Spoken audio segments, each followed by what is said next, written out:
नमस्कार मित्र. जालना जिल्ह्याचे नवनिर्वाचित खासदार डॉक्टर कल्याण काळे यांनी माध्यमांशी बोलताना अशी बाईट दिली की रावसाहेब दानवे यांनी अजून एक 2 भोसक्याचा पाळणा मला पाडण्यासाठी उभा केला होता.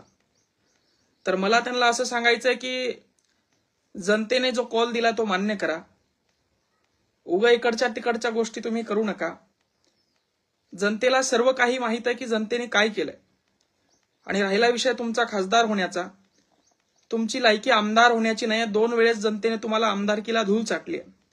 मात्र समाजाचा फायदा घेऊन, विशिष्ट गोष्टीचा फायदा घेऊन तुम्ही आज त्या पदावर गेलेत म्हणून जास्त माजू नका. कारण चांगल्या चांगल्यांचा माज आम्ही उतरवलेला आहे. दुसरी गोष्ट, मागच्या 3 दिवसापासून पोटात अन्नाचा कण न घेता मराठा योद्धा तिकडे उपोषणाला बसलेत. त्याच्यावर आपण काही बोलायला तयार नाही. इकडे एकमेकांच्या टोप्या काढण्यात आणि टोप्या घालण्यामध्ये तुम्ही व्यस्त आहात. आणि म्हणून तुम्हाला चेतावणी आहे, तुमचं काय राजकारण करायचं तिकडे करा, काशी करा.